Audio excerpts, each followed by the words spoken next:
नमस्कार दोस्तों, स्वागत है आपका अपने प्लेटफॉर्म एनसीईआरटी बाय विक्रम पर। तो आज हम पढ़ेंगे चेर राजवंश के बारे में। तो चेरों को केरल पुत्र भी कहा जाता था। भी क्या कहा जाता था? केरल पुत्र भी कहा जाता था। उन्होंने तमिलनाडु और केरल के पश्चिमी भागों पर शासन किया था। उनकी राजधानी वंजी थी। भी क्या थी? वंजी थी। ये जो आप फैक्ट हैं आप इसको अवश्य याद रखें कि उनकी राजधानी क्या थी, किस साइड उन्होंने शासन किया। तमिलनाडु और केरल के पश्चिमी तटों पर भी भागों पर शासन किया। उनकी राजधानी वंजी थी, जो वर्तमान तमिलनाडु का करूर नगर है। भी उन्होंने इस क्षेत्र की सांस्कृतिक और आर्थिक उन्नति में महत्वपूर्ण भूमिका निभाई थी। तमिल साहित्य के विकास को प्रोत्साहन दिया तथा संगम कवियों को आश्रय प्रदान किया। ये चेरों की विशेषताएं हैं। हमने अध्याय में पढ़ा था कि चेरों का जो राष्ट्रीय राजकीय प्रतीक है वो क्या है, वो आप बताइए। भी तो वो आपका राजकीय प्रतीक था उनका धनुष और बाण। क्या था? धनुष और बाण। राजधानी उनकी वंजी थी, जो आज का क्या तमिलनाडु का करूर नगर है। इनको ध्यान रखना, केरल पुत्र भी कहा जाता है। ये आपको याद हो जाए क्योंकि केरल साइड ये राज्य करते थे।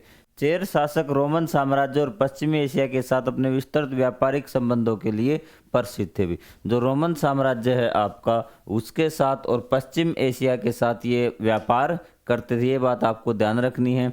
वे भारत से मसाले, लकड़ी, हाथीदांत और मोती जैसी वस्तुओं का निर्यात करते थे, जिससे यह क्षेत्र वैश्विक व्यापार का केंद्र बन गया था। वैश्विक मतलब पूरे संसार के लिए व्यापार का केंद्र ये बन चुका था। तो यहाँ से आपको चीज़ें समझ में आई। क्या आपने कभी सोचा इतिहासकार कई शताब्दियों पहले सुदूर स्थित दो राज्यों के बीच व्यापारिक संबंधों का पता कैसे लगाते थे? आइए इस पर विचार विमर्श करें। यह जानकारी कैसे प्राप्त की जाती थी, कि उनको कैसे पता चलता था कि जो हमारे इतिहासकार की, जैसे मान लीजिए कि आपके कोई दो स्टेट बहुत दूर दूर हैं, जैसे आपका उड़ीसा और जम्मू कश्मीर हैं, तो इसको कैसे पता लगता था कि ये दोनों आपस में व्यापार करते थे? क्या ऐसे साक्ष्य थे जिनके हम कह सकते हैं कि जो प्रदेश काफ़ी दूर होते थे वो आपस में व्यापार करते थे? इस सवाल का जवाब हम ढूंढेंगे। भी चेर राजाओं ने अपने शासनकाल में अनेक सिक्के निर्गत किए। क्या आप यहाँ दिए गए किसी एक सिक्के पर चेर राजवंश का राज चिन्ह देख पा सकते हैं? राज चिन्ह को देखिए ध्यान से। क्या आपको इन दो सिक्कों पर चेर वंश का राज चिन्ह आपको दिखाई दे रहा है? राज चिन्ह आपको क्या बताया था? धनुष और बाण। भी ये चेर राजवंशों के क्या हैं? सिक्के हैं। अब कैसे था, मैंने ताकि कैसे डिस्कस करेंगे, ये देखिए यहाँ पे दो राज्य हैं, कोई भी आपको बताया कि कैसे पता चलता है कि वो दोनों, यहाँ पे कोई राज्य है, यहाँ पे कोई चीज़ होती है ए, और यहाँ पे कोई राज्य है बी। अगर इसकी ये चीज़ इस राज्य में मिली ना, ए की कोई भी चीज़, मान लेते ये चीज़ है यहाँ की प्लस, और ये यहाँ पे मिली, तो इसका मतलब कोई ना कोई यहाँ से आया है। और इसके सिक्के हैं, ये इसके सिक्के यहाँ पे मिल गए।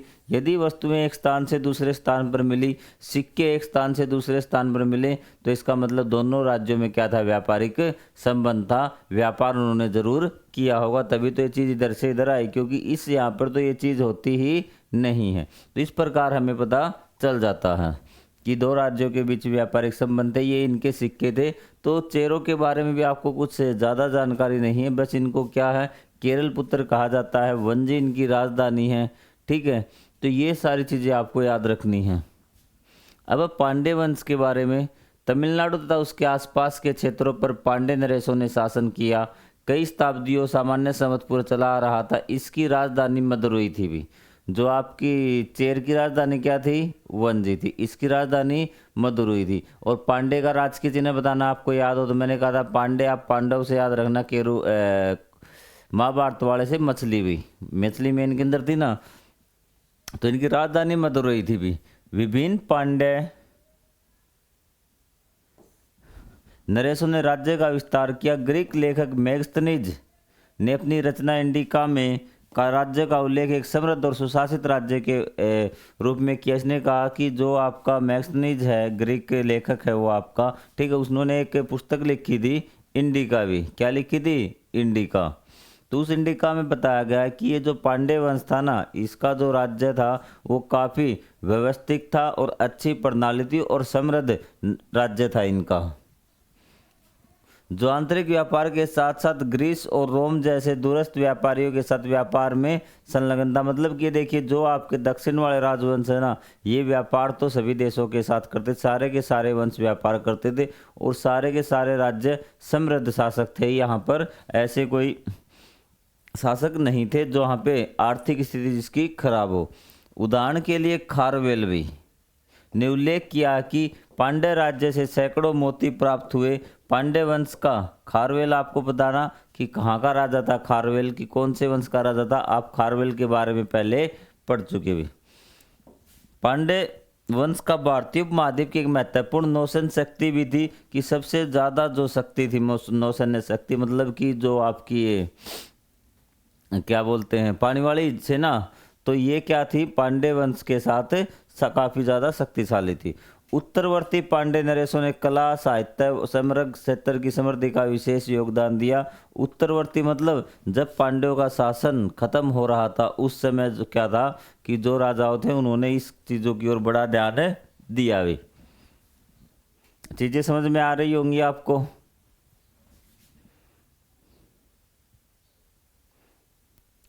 पांड्य नरेशों ने अनेक अभिलेखों में यह उल्लेख किया कि प्रजा के कल्याण के प्रति अत्यंत सजग थे। उन्होंने समस्त दर्शन, परंपरा और आस्थाओं को संरक्षण एवं प्रोत्साहन दिया कि उन्होंने सभी धर्मों का सम्मान किया, सभी मतों का सम्मान किया। जितने भी दर्शन थे, मतलब वैचारिक, इनको मत ही बोलते, जो आपके जैन धर्म, बौद्ध धर्म, इनको मत ही बोलते, इन्होंने सभी का सम्मान किया भी। अभी तक देखिए सभी धर्मों का सम्मान चलता आ रहा है। अब हम बात करते हैं इंडो ग्रीक आक्रमण। आपने सारे वंश एक बार पढ़ लिए जो भारतीय वंश थे, ठीक, भारतीय मूल के जो वंश थे वो आपने पढ़ लिए, लेकिन अब हम पढ़ते हैं इंडो ग्रीक आक्रमण भी। दक्षिण भारत की अपनी संक्षिप्त यात्रा के उपरांत अब समय है भारत की ओर लौटने का, जहां इस काल में एक भिन्न प्रकार की घटना घटित होने जा रही थी। इसने कहा कि हमने सारों के बारे में पढ़ लिया, ठीक है, सातवाहन के बारे में, चोल, चेर, पांड्य के बारे में आपने पढ़ लिया, ठीक है, जितने भी वंश थे आपको वो पढ़ लिए। तो इसमें एक लौटने का समय है अब कि हम हमारी यात्रा के अंतिम क्षण पे है, जो आपका पुनर्गठन काल का समय है उसमें। लेकिन अब एक घटना हो रही कि हम पर आक्रमण होंगे, बाहरी आक्रमण होंगे भी। अब तक हमने कुछ देशी राजवंशों के विषय में अध्ययन किया, किंतु इस समय कुछ बाहरी आक्रमणियों का आगमन भी हुआ। इन्होंने उत्तर पश्चिम सीमा से प्रवेश कर उत्तर पश्चिम, उत्तर एवं मध्य भारत के कुछ भूभागों पर अधिकार कर लिया। उत्तर पश्चिम आपको बताया था ना कि ये भारत का आपका प्रतीकात्मक मैप है, जो ये साइड है ना, यहाँ से उन्होंने आक्रमण किया। थोड़ा सा मध्य भाग या उत्तर भाग में इन्होंने शासन स्थापित कर लिया, ठीक है। अब हम चर्चा करते विदेशी आक्रमणों की जो भारत पर हुए थे भी। आइए हम उस विरासत की चर्चा करें। अलेक्जेंडर के सिंधु के मैदानों में संक्षिप्त अभियान की समृद्धि स्वरूप रही भी, ठीक, आपको बताया कि अलेक्जेंडर आया था भी। अलेक्जेंडर द्वारा जीते गए क्षेत्रों से पीछे हटने के बाद इन क्षत्रपों का शासन रहा। समय के साथ इन क्षत्रपों ने अपने स्वतंत्र राज्य स्थापित किए, जिन्होंने इंडो ग्रीक के रूप में जाना जाता है। मतलब कि क्या हुआ कि जो आपके ये थे, अलेक्जेंडर आया था, ठीक है, सेल्यूकस निकेटर उसका सेनापति था, तो बाद में उसने तो शासन जीत गया था जो आपके उत्तर पश्चिम के मैदान है, तो वहाँ वो खुद तो मर गया था भी, ठीक है, सिकंदर। तो उसमें क्या हुआ कि जो उसके सेनापति, जो उन्होंने वहाँ के प्रशासक बना रखे थे, गवर्नर बना रखे थे कि इस राज्य को तुझे संभालना है, जैसे ही वो वहाँ उसकी मृत्यु हुई तो उसके बाद जो यहाँ पे राज्य संभालने के लिए लगा रखे थे ना, तो उसने खुद को राजा घोषित कर दिया कि हमारा ऊपर का साया हट गया, उनका राजा मर गया ऊपर का। उन्होंने कहा कि अब हम ही स्वतंत्र रूप से क्या है, राजा है, और वो राजा बन गए भी। तो उनको इंडो ग्रीक के स्वरूप में जाना गया भी, ठीक है। क्षत्रप उन्हीं को बोला गया, छोटे छोटे जो प्रांत बना रखे थे ना, उन्हीं को क्षत्रप बोला गया। उन प्रांतों के जो राजा है ना, उन्हीं को क्षत्रप बोला गया है भी। क्षत्रपों ने अपने स्वतंत्र राज्य स्थापित कर लिए भी, ठीक है। अलेक्जेंडर द्वारा जीते गए क्षेत्रों से पीछे हटने के बाद भी, जैसे अलेक्जेंडर गया तो क्या हुआ कि वो क्या हो गए, स्वतंत्र रूप से उन्होंने अपने अलग अलग राज्य बना लिए, जिन्हें इंडो ग्रीक के रूप में जाना गया भी। मौर्य वंश के बाद उत्तर पश्चिम क्षेत्र, जैसे आपका वर्तमान पाकिस्तान और अफगानिस्तान है ना, इंडो ग्रीक आक्रमण हेतु सुगम क्षेत्र बन गया भी, क्योंकि उसके बाद मौर्य वंश के बाद कोई भी आपका बड़ा शासक वो नहीं था भी। यद्यपि जब वे विजेता के रूप में आए तो समृद्ध स्थानीय संस्कृति से बहुत प्रभावित हुए। इन सांस्कृतिक संपर्क ने शासन कला और भाषा और दैनिक जीवन में ग्रीक और भारतीय तत्वों के मिश्रण से के संस्कृति के परिदृश्यों को आकार दिया। देखिए, कहने का मतलब है कि जब आपका ये क्या बोलते हैं, थोड़ी सी लाइट कम होगी भी, ठीक है, जब आपका मौर्य वंश का शासन खत्म हुआ तो यहाँ से जो इंडो ग्रीक थे ना, उन्होंने आक्रमण करना स्टार्ट कर दिया। और यहाँ पे कोई इतना बलशाली राजा नहीं था उत्तर पश्चिम में, जो आज का पाकिस्तान और अफगानिस्तान है, वहाँ पे इन्होंने अपने शासन स्थापित कर लिए भी। अब फिर बाद में क्या हुआ कि ये भारतीय जो संस्कृति जो बहुत ज़्यादा समृद्ध थी, आपको पता है कि भारत की आर्थिक स्थिति बहुत अच्छी थी भी, ठीक है, तो उससे बहुत ज़्यादा प्रभावित हुए। और जब ये यहाँ पे रहने लगे तो मिश्रण तो होगा कि कुछ चीज़ें वो आपकी लाएंगे, कुछ चीज़ें हमारी यूज करेंगे, तो इस प्रकार एक मिश्रित संस्कृति को जन्म दिया, जिसको इंडो ग्रीक भारतीय संस्कृति भी कहते हैं भी। विदिशा के पास स्थित हेलियोडोरस स्तंभ ऐसे स्तंभों का एक उल्लेखनीय उदाहरण है कि उन्होंने क्या किया कि विदिशा आपको पता है ना, मध्य प्रदेश में है भी, तो वहाँ पर एक हेलियोडोरस स्तंभ है। ऐसे संबंधों का एक उल्लेखनीय उदाहरण है कि इस प्रकार से ये आपको पता है ना, इंडो ग्रीक से संबंधित है। इसका नाम एक इंडो ग्रीक राजदूत पर पड़ा, जिसने अपने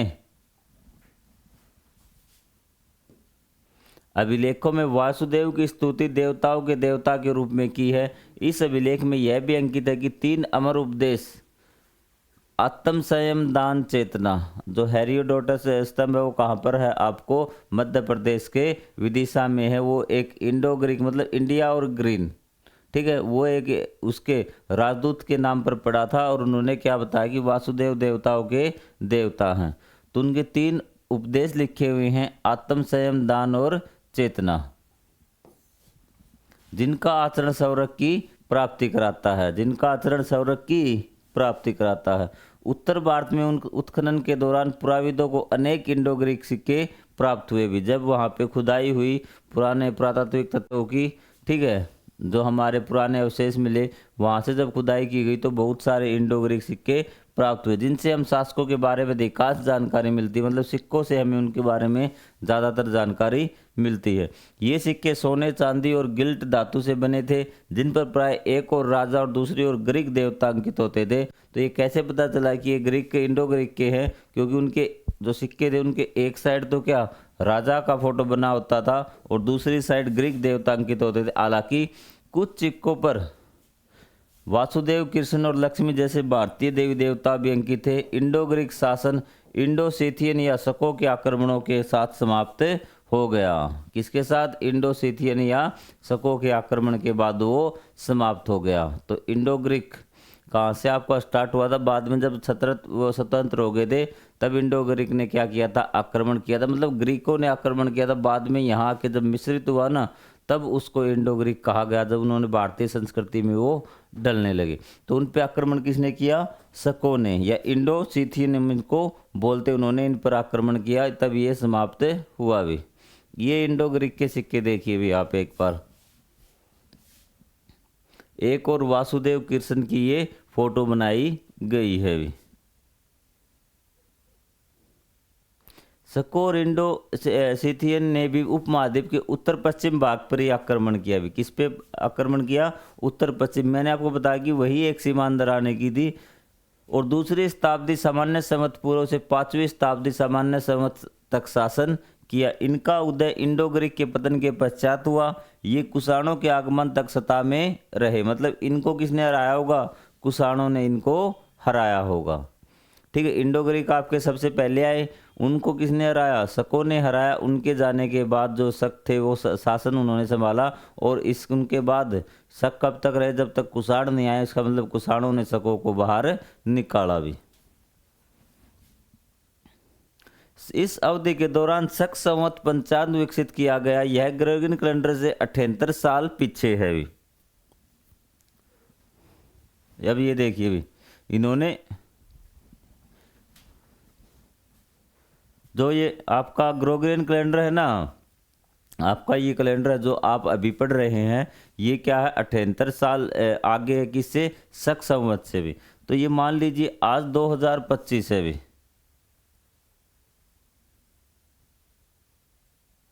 ठीक है, क्या आज मार्च है भी, सॉरी 2025 है, तो ये कितने साल है, 78 साल ये पीछे है। आप इसमें से माइनस कर देना, आपको कई पुरानी तिथियां लिखी हुई मिलेंगी, तो आपसे 78 साल पूछे, जो हमारे बड़े बुजुर्ग यूज करते थे वो शक संवत ही यूज करते थे भी, ठीक है। तो वो शक संवत साल अगर आपको बताना हो तो इसमें से 78 कर देना, और यदि आप जनवरी से मार्च को छोड़कर भी, क्लियर, जनवरी मार्च में 78 साल, बाकी आपको 79 साल माइनस करना है। इसे 1957 में भारतीय राष्ट्रीय पंचांग के रूप में स्वीकार किया गया। किसको? शक संवत को। भारतीय राष्ट्रीय पंचांग कौन सा है आपका? ये शक संवत है भी, ठीक। ये देखिए जो भारतीय सरकार के राजकीय प्रशासन है ना, इसमें देखिए भी, ठीक है। तो यहाँ पे क्या है कि नई दिल्ली 16 अगस्त 2024 है भी, कितना है? 16 अगस्त 2024 है, लेकिन यहाँ आपको सावन 25 1946 शक लिख रखा, आगे क्या लिख रखा है? शक। इसका मतलब ये शक संवत है। यदि मैं इसमें से आपको 2024 में से 1946 अगर मैं घटाऊं तो कितना शेष बचता है अभी? 14 में से 6 गए 8, यहाँ 1, 11 में से 4 गए 7, 78 बचेगा। कितना बचेगा? 78 बचेगा। अब आप बताइए भाई, ठीक है। यदि आपको शक संवत की आपको सन निकालनी है तो अब जो चल रही है उसमें से 78 घटा देना, आपका आ जाएगा अभी। ये चीज़ क्लियर हुई आपकी। और भारतीय जो राष्ट्रीय कैलेंडर है राष्ट्रीय पंचांग के रूप में स्वीकार किया। अब हम कुषाणों के बारे में पढ़ेंगे। कुषाण मूलतः मध्य एशिया के निवासी थे भी। कहाँ के निवासी थे ये? मध्य एशिया के ये निवासी थे भी। संभवतः उन्होंने दूसरी शताब्दी सामान्य समय में भारत में प्रवेश किया। अपने चरमोत्कर्ष के समय उनका साम्राज्य मध्य एशिया से लेकर उत्तर भारत के विशाल भूभाग तक विस्तृत था। मतलब जो आपका मध्य एशिया ना, चीन की साइड से आप होके आ जाइए तो वहां से लेके आपका उत्तर भारत तक इनका विशाल भूभाग पर साम्राज्य हुआ भी। उनके शासन में व्यापक सांस्कृतिक मेलजोल देखने को मिलता है। इसका भारतीय उपमहाद्वीप के इतिहास पर गहरा प्रभाव पड़ा। जब कनिष्क अपने सैन्य अभियान में व्यस्त नहीं रहते तब वे कला और संस्कृति को प्रोत्साहित करते, जिसमें नवीन कला शैलियों का विकास हुआ था। मतलब कि ये इसमें राज्य में बता रखा। कनिष्क के बारे में भी, कुषाणों का एक राजा है कनिष्क, उसके बारे में बताया है कि वो राजा जब युद्ध लड़ता तो युद्धों में ही ध्यान देगा भी, लेकिन जब भी वो खाली समय में होता तो कला व संस्कृति पर बड़ा ध्यान देता था। ये मध्य एशिया से आए थे आपके ये कुषाण भी। एक बार इस विशाल मूर्ति 1.85 मीटर ऊंची है, लगभग ये आपकी 6-7 फुट ऊंची है भी, ठीक है। देखिए इसके वस्त्र, आयुध और जूतों को देखिए भी, आपको दिख रहे होंगे। इनसे इस आकृति के बारे में क्या पता चलता है कि एक सैनिक है ना, ये आपको तलवार दिख रही, ये दिख रही, कि क्या पता चलता है? यह प्रसिद्ध सिर विहीन मूर्ति कनिष्क की है भी।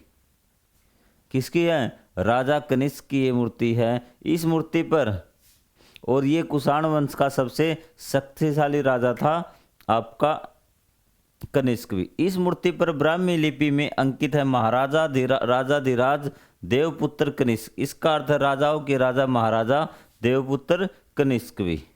किसी ने इसका सिर तोड़ दिया होगा भी, ठीक है। लेकिन यही इस कैसे पता चला है कनिष्क की मूर्ति है? क्योंकि इस पे लिखा हुआ है कि कनिष्क की मूर्ति, कनिष्क का नाम इस पे लिखा हुआ भी।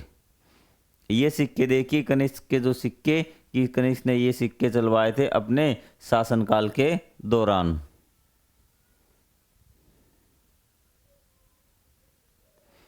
देखिए जो पहला सिक्का है ना, कनिष्क को भाले के साथ राजाधिराज की उपाधि दान करते हुए दिखाया गया है। सिक्के के दूसरे भाग में महात्मा बुद्ध की मूर्ति अंकित, जिस पर ग्रीक लिपि में बुद्ध लिखा है। द्वितीय सिक्के में एक और सम्राट का चित्र और दूसरी ओर शिवजी को नंदी के साथ दर्शाया गया। आइए निम्नलिखित बिंदुओं पर विचार करें भी। अलग अलग सिक्के हैं, अलग अलग चीजें हैं भी। क्यों एक शक्तिशाली शासक ने अपने सिक्कों पर महात्मा बुद्ध और शिवजी को अंकित किया होगा? यह उसके मूल्य और प्राथमिकताओं के बारे में क्या दर्शाता है? एक शक्तिशाली राजा, उसने सिक्कों पर अपने महात्मा बुद्ध, तो मतलब वो महात्मा बुद्ध की जो शिक्षाएं थी वो उसमें विश्वास रखता होगा, और देखिए, और जहाँ पर शिव है वो आपके हिंदू देवता है, शायद उनसे भी प्रभावित हुआ होगा। और ये बात दर्शाता है कि वो किस प्रकार दोनों सभी मतों का सम्मान करता था कनिष्क, कि किसी प्रकार का भेदभाव नहीं था। शायद वो भगवान शिव का भी उपासक रहा हो। क्या आप आज के कुछ आधुनिक उदाहरण जानते हैं जहाँ मुद्राओं के प्रतीकात्मक चित्र अंकित किए जाते हैं? भी बिल्कुल किए जाते हैं। आप अपने जो भारतीय सिक्के हैं उनको उठा के देख लीजिए, आपको अशोक स्तंभ का सिक्का मिल जाएगा, कहीं पे सुभाष चंद्र बोस का आपको फोटो मिल जाएगा। तो अलग अलग सिक्कों पर अलग अलग फोटो आप देख सकते हैं। कुषाणों ने रेशम मार्ग, सिल्क मार्ग के महत्वपूर्ण भागों पर अपना नियंत्रण स्थापित कर लिया। इस कारण उनके शासनकाल में वृद्धि हुई, जिसने भारत को एशिया के अन्य भागों और पश्चिमी देशों से जोड़ दिया। भी सिल्क रूट है, ठीक है। सिल्क रूट क्यों कहा जाता है? एक रास्ता जो आपका एशिया को आपको पश्चिम इससे जोड़ता है। भी एशिया के अन्य भागों से जोड़ता। सिल्क रूट क्यों कहा गया? क्योंकि इस रास्ते से जो सिल्क है आपका रेशम, उसका व्यापार होता था, उससे भरे हुए जहाज ज़्यादा गुजरते थे, इसलिए उस रूट को सिल्क रूट कहा गया। अभी तो उस पे इन्होंने क्या कर लिया था? अधिकार कर लिया था। वहाँ से ये टैक्स वगैरह कलेक्ट करते थे, जिसके कारण इनकी आमदनी वो ज़्यादा हुई। इंडो ग्रीक शासकों द्वारा स्थापित परंपरा को जारी रखते हुए गांधार और मथुरा कला शैली द्वारा दर्शाई गई कुषाण काल और वास्तुकला भारतीय और ग्रीक शैलियों के सम्मिश्रण के लिए प्रसिद्ध है। भी जो इसकी परंपरा थी ना, उन्होंने जो शासकों ने, इंडो ग्रीक शासक थे, उन्होंने जो परंपरा चलाई थी मिश्रित संस्कृति की, गांधार और मथुरा कला शैली द्वारा भी दर्शाई गई कुषाण कला और वास्तु भारतीय और ग्रीक शैलियों के सम्मिश्रण के लिए प्रसिद्ध है। कि चीज़ें किसने बनाई? चीज़ें वो कुषाणों ने बनवाई, लेकिन जो शैली थी वो क्या, किसका मिश्रण थी? इंडो ग्रीक और भारतीय संस्कृति का मिश्रण थी। भी ठीक है, मतलब कि उन्होंने उनकी जो चीज़ें थी उनमें जितना ज़्यादा बदलाव नहीं किया। एक शैली मतलब एक प्रकार स्टार्ट हो गया था कि इस प्रकार से हमें मूर्ति बनानी, इस प्रकार से मकान बनाने हैं। तो जो शैली थी ना, उसी प्रकार की शैली इन्होंने जारी रखी, जो भारतीय और इंडो ग्रीक की क्या थी? मिक्स थी। भी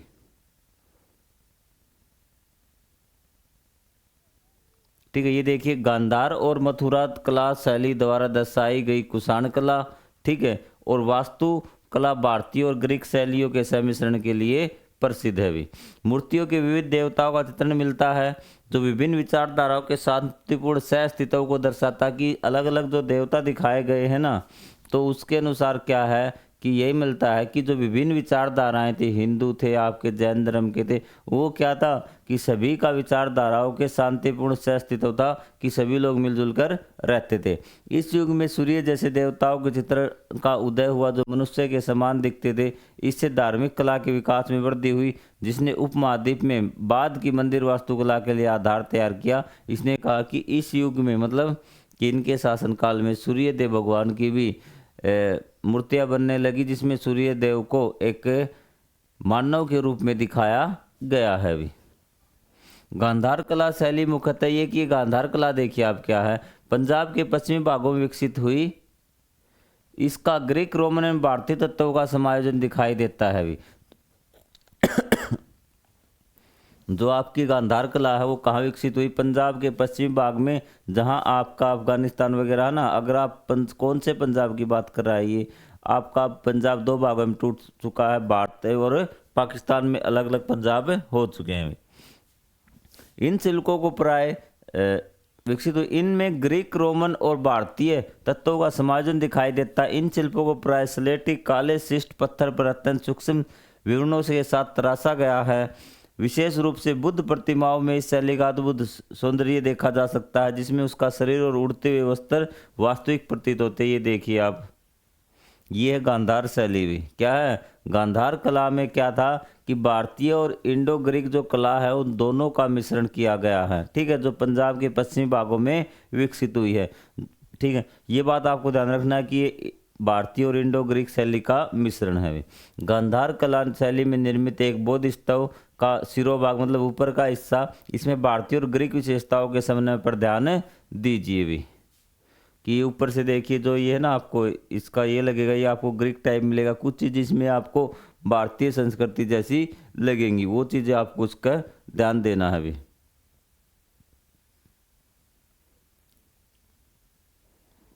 ये मैप देख लीजिए भाई आप।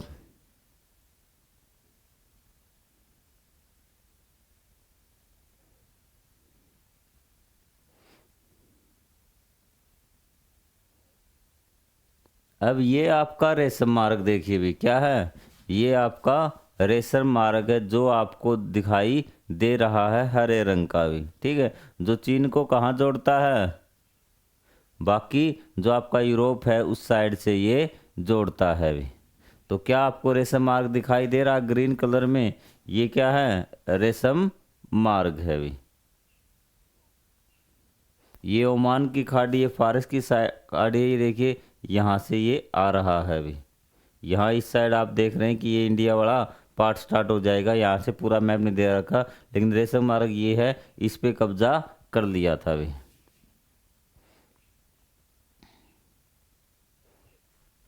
ये देखिए बाकी बचा हुआ हिस्सा कि इस साइड से ऊपर से भारत का होते हुए ना, तो इस प्रकार से ये कहाँ से, यहाँ से स्टार्ट हो रहा था।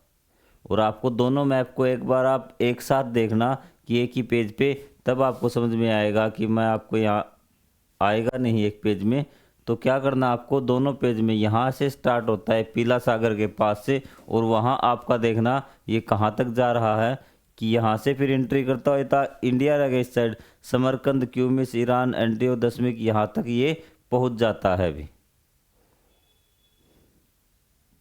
तो इस मार्ग पे जो था आपका इन्होंने कब्जा कर लिया था। अब हम बात करते हैं, गांधार कला शैली हमने पढ़ ली, अब हम पढ़ते हैं मथुरा कला शैली के बारे में। वर्तमान उत्तर प्रदेश में मथुरा क्षेत्र में विकसित हुई थी। आप ध्यान रखना कि मथुरा कला शैली कहाँ विकसित हुई, जो एक विशिष्ट भारतीय कला शैली के रूप में जानी जाती है। गांधार शैली के विपरीत इस शैली में मूर्तियों के लिए मुख्य रूप से लाल बलुआ पत्थर का प्रयोग हुआ है, कि उसमें तो कौन से थे आपके, काले थे ना, तो इसमें लाल बलुआ पत्थर का प्रयोग हुआ है। इसके साथ ही इस कला शैली को ग्रीक और रोमन प्रभाव ही बहुत कम दिखाई देता है। उसमें आपका जो इंडो ग्रीक प्रभाव था ना वो ज़्यादा दिखाई देता था, लेकिन इस शैली में कम दिखाई देता है। यह कला शैली विशेषतः भारतीय देवी देवताओं की प्रतिमूर्तियों के लिए जानी जाती है, जिसमें कुबेर, लक्ष्मी, शिव, बुद्ध, यक्ष और यक्षणियों की मूर्तियां सम्मिलित हैं। इन मूर्तियों में शरीर की आकृतियों को मृदुलाकार, गोल मटोल और चिकनी होती थी। ये आपकी क्या है कि जो शरीर की जो आकृति इस प्रकार से बनाई जाती थी, ये आपकी मथुरा शैली है। तो इसमें क्या आपको कोई डाउट है? यद्यपि इस काल के दौरान सत्ता के लिए राजनीतिक संघर्ष और प्रतिस्पर्धा थी। ये कहता है कि हाँ जरूर इस काल के दौरान राजनीतिक प्रतिस्पर्धा और लड़ाई मची, युद्ध खूब थे भी। यह तथा यह समय आदान प्रदान द्वारा एक मिश्रित सांस्कृतिक धरोहर का भी था, कि यहाँ क्या हुआ कि आदान प्रदान हुआ संस्कृतियों का, कि किसी ने उसको कुछ बनाना सिखा दिया तो उसने उसके बदले कुछ बनाना सिखा दिया। इस प्रकार कलाओं का आदान प्रदान भी हुआ और मिश्रण भी हुआ। यह विशेष रूप से कला और वास्तुशिल्प की दृष्टिगोचर होता है, जहाँ शैलियों ने एक दूसरे को प्रभावित किया, परंतु उसमें भारतीय विषय विशेषतः हिंदू और बौद्ध परंपराएं प्रमुखता बनी रही। इसी समय संस्कृत साहित्य का भी उत्कर्ष हुआ। महाभारत एवं रामायण जैसे महाकाव्यों का संकलन हुआ। तो कक्षा 6 की पाठ्यपुस्तक एकता विविधता हम पढ़ चुके हैं। इस समय संस्कृत में भी कई ग्रंथ लिखे गए। महाभारत और रामायण जैसे महाकाव्यों का मतलब संकलन हुआ, उनका ट्रांसलेशन हुआ, दूसरी भाषाओं में भी लिखे गए, उनको क्रमबद्ध लिखा गया। तो इस प्रकार से उनका प्रचार और प्रसार हुआ। इतिहास की चित्रपट ट्रेस्टी ऑफ द पास्ट को किसी एक राजा या राज्य की दृष्टि से देखने के स्थान पर एक सतत प्रक्रिया के रूप में समझना चाहिए, कि ये जो काल हमने पढ़ा है किसी एक राजा का काल नहीं था, ये एक लगातार प्रक्रिया थी जो समय के साथ सांस्कृतिक आदान प्रदान और समावेशन के द्वारा विकसित होती है भी। ये आप फोटोज वगैरह देख लीजिए भी। बुद्ध के परिनिर्वाण का दृश्य है। बोध स्तंभ मैत्र, कुषाण द्वारा शिवलिंग की पूजा, 2 नागिनों के बीच एक नाग। यह शिलालेख कनिष्क के शासनकाल के 8वें वर्ष का उल्लेख करता है भी।